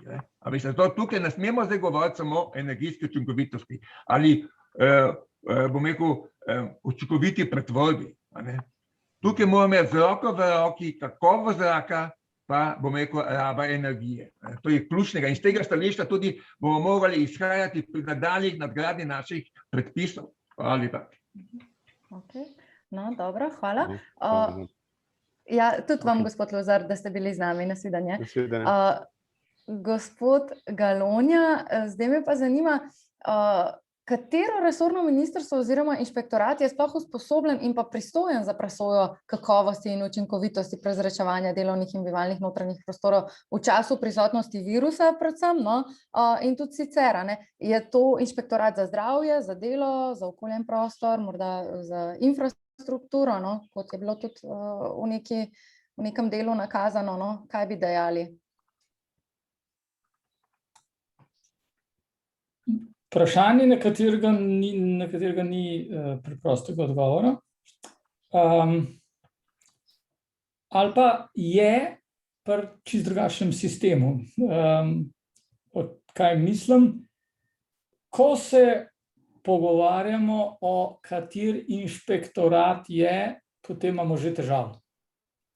Ker seveda noben si noče nakopati dela, ne veš, a si res tam najbolj poklican ali kdo ve več, pa bi bolj ustrezno reagiral v nekem trenutku. Z mojega vidika, če bi jaz postavljal sistem državne uprave, bi smel biti en sam državni inšpektorat, ki bi pokrival vsa področja in potem ne bi bilo nobenega zgovarjanja, ali je bolj ta prav za delo. To naj se interno oni zmenijo, ali pa naj grejo trije na teren. Najslabše pa seveda prav to vprašanje, ne, nisem jaz pristojen, bo mogoče en drug prišel in potem tistega, ta drugega, ta tretjega nikoli ni.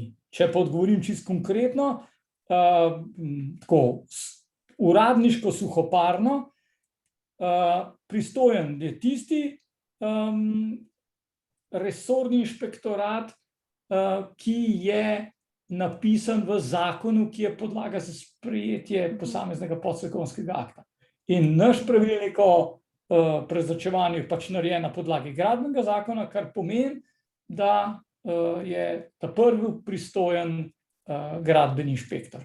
Smo se pa mi takrat v pravilniku dogovorili z Ministrstvom za zdravje, da ko pridemo do, takrat je bila tema seveda legionela, danes bi bil pa virus, ne, da v tistem trenutku pa seveda oni vskočijo na pomoč in oni pogledajo s svojo tehnologijo, s svojim znanjem, kaj se pa dogaja s temi mikroživimi delci, ki nas ogrožajo. Gospod Remec, a se vam zdi taka ureditev zdaj ustrezna? No in pa še eno vprašanje konkretno za vas, ker ste vsem predstavnik javnega naročnika, a ne? Lahko v javna naročila za stavbe, se pravi novogradnje in prenove, kako bi vključili obvezen vidik zagotavljanja kakovosti notranjega zraka po vašem? Mikrofon, lepo prosim.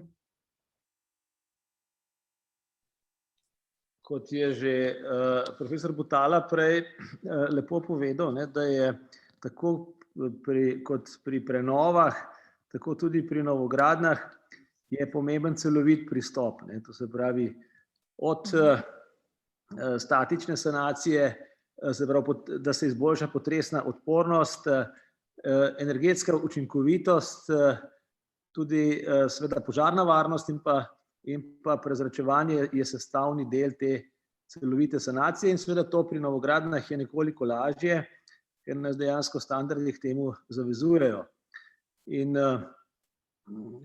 seveda je v tem trenutku najbolj pomembno to, ne, da se tega zavedamo vsi, ne, da tako projektanti kot izvajalci, seveda kot prvi mi naročniki, ki želimo imeti kakovostna stanovanja, v našem primeru stanovanja za javni najem, tisti, ki investirajo pač in potem prodajajo potem stanovanja za prodajo. In problem je v tem, ne, da zdaj naj mi arhitekti oprostijo, večini je bolj pomembna fasada kot kakovost zraka, ne, oziroma vsi ostali parametri ugodja bivanja. Zato bo pač potrebno spremeniti nekako to miselnost in poleg varnosti, ne, se pravi vseh vidikov varnosti od potresne, požarne, potem tudi seveda iti v ta segment energetske učinkovitosti in pa vseh ostalih parametrov kakovosti bivanja, ki so mnogo bolj pomembni kot pa zunanji izgled stavbe.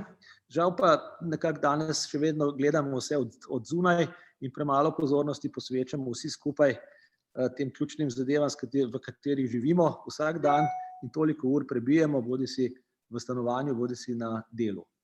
Tako da mi se seveda z vsemi močmi trudimo, okolje pa temu ni najbolj naklonjeno. Ampak kako pa menite, da bi lahko zlasti javni sektor prepričali, da v bistvu je ta strošek nujno potreben, ne? Zdaj, sploh, če spet govorimo o kakšnem morebitnem jesenskem valu, ne? Ja, kaj pravite? me že prej jezik srbel, ne, da bi predstavil švedski model socialnih stanovanj, kjer so tipski bloki se pravi za nadometnimi inštalacijami, ampak edino, kar je pa 100% pozornost, je pa prezračevanje, ne. Kar se tiče prezračevanja, so najvišji standardi, vse ostalo je temu podrejeno. Zanimivo. Ki nam je bila v 60-ih letih vzor arhitekture in vseh konceptov. No, doktor Butala, vi ste tudi omenjali tudi Finsko, ne, pa tudi druge države, no, predvsem na severu. Zdaj me zanima v bistvu, kaj pa vi pravite, no, kako bi morali pravzaprav postopati pri nas, da bi javni sektor začel te prve korake in da bi uvideli to, kar je zdaj sploh rekel gospod Remec, ne, torej, da je to ključno, ne pa zunanjost, ne. Mislim, tudi zunanjost, ampak vendar ne, če se gre za naše zdravje. Jaz se tukaj z gospodom Remcem popolnoma strinjam in ga podpiram v njegovih prizadevanjih. Mi moramo vedeti, da se je človek priselil iz votline, ki smem karikirati, v grajeno okolje zato, da si ga lahko kontrolira in da si kontrolirano ustvarja in zagotavlja notranje parametre. In med te notranje parametre vsekakor se ne na prvo mesto sodi kakovost zraka. Kajti kakovost zraka lahko predstavlja ključno tveganje za zdravje človeka. Ne toliko, recimo, temperatura zraka, relativna vlažnost, gibanje zraka, ampak kakovost zraka je tista ključna. Zato ga, na primer, skandinavske dežele, Kanada, Avstralija, to so vodilne v svetu in dajo prednost. A veste, ko smo mi leta 2002, naj mi ne zdaj zameri gospod Galonja, ko smo delali pravilnik strokovne podlage, smo šli na minimum, ker je bilo pač to zahteva države, bom rekel. Pri tem so šli Skandinavci, Avstralci, vsi na najvišji nivo kakovosti zraka, odnosno vtoka zraka. Skandinavci, Avstralci so imeli 10 litrov na sekundo na OLF, potem je srednja 7 litrov na sekundo na OLF, mi smo ga kot minimalno podpisali 4 litre na sekundo na OLF. In zato danes v bistvu tudi prezračevalni sistem, odnosno klimatski sistemi, glede na COVID situacijo, ne zmorejo ustrezno prezračiti vseh stavb, vseh prostorov, katere so namenjene. Tukaj imamo zdaj ključen problem, ker smo včasih šparali, zdaj se nam pa to maščuje, če smo tako po domače reči. Zato je treba, kot sem že rekel, gledati v bodočnost in v bistvu je vedno na nek srednji nivo, ki bo z leti postal minimalni nivo. Če smo mečkim bolj, boljše je, bomo rekel, mi smo vedno na strani kurative, namesto na strani preventive, in to moramo popraviti. To je moje ključno izhodišče. Dobro. Zdaj, glede na to, da imamo tudi eno vprašanje oziroma komentar na nek način v chatu, bi prebrala še to, potem pa počasi zaključimo, ker vem, da se tudi ven gospod Remec malo mudi. Zdaj, en udeleženec je napisal, da se strinja, da so spremembe nujne in da je samo pandemija pripeljala do tega, da se o tem tudi pogovarjamo. Seveda pa prihajajo tudi nove enostavne rešitve za prezračevanje, tako samostojne kot tudi rešitve, ki se vkomponirajo v obstoječ sistem prezračevanja in to brez uporabe filtrov, ki niso in v prihodnosti ne bodo sposobni odstraniti teh delcev iz zraka. Zdaj, udeležence zanima vaše mnenje o tem, pa bi tokrat dala besedo gospodu Galonji, potem pa seveda še gospod Remec in pa doktor Butala. Na tehnično vprašanje jaz definitivno ne bom znal odgovoriti, ali je bolje imeti, ne vem, lokalen, centralen sistem, več filtrov, manj filtrov. Z vidika države je ključno, da dosežemo parametre, ki jih postavimo. In mogoče tukaj samo kot dodatek tistemu, kar je doktor Butala rekel, je, še vse preveč je pri nas prisotna miselnost, da tisto, kar je kot minimum predpisan, da je tisto, da je to zadosti. Pa je minimum.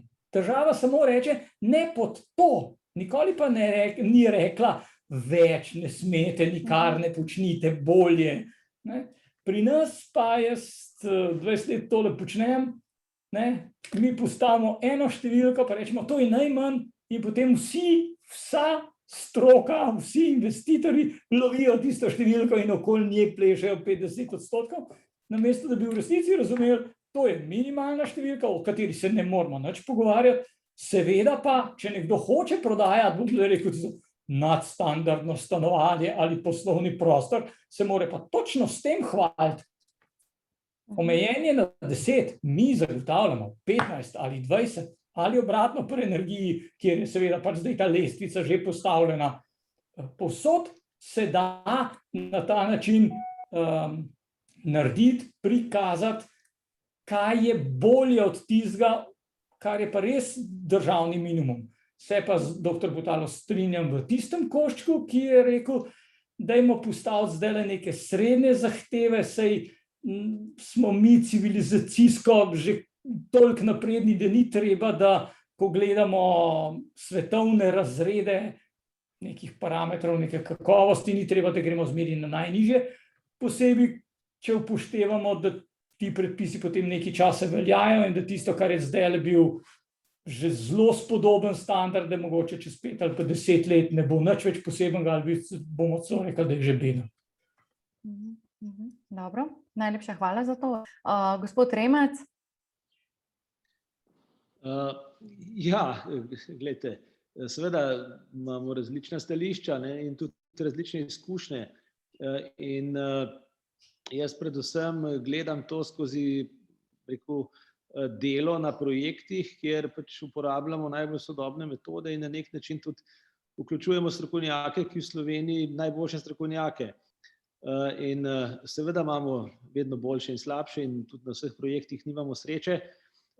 Tudi kar se tiče fasad in pa ugodja bivanja, imamo primer Prešernovih nagrajencev oziroma sklada, ki za nas v Mariboru delajo krasen projekt z visokim energetskim razredom in pa ugodjem bivanja, in v Ljubljani z lepo fasado in nekoliko slabšimi ostalimi pogoji, ker seveda smo cenovno omejeni, ne.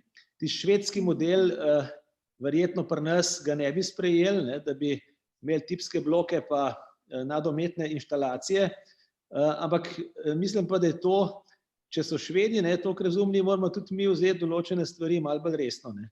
In mi ne gledamo zdaj zaradi covida, mi zaradi covida kvečjem povečujemo kvadrature oziroma dodajamo še kakšen prostor v stanovanja, kar se pa prezračevanja tiče, pa to sestavni del v bistvu standardnega projektiranja in mora pač postati in gremo pač v vedno višje razrede.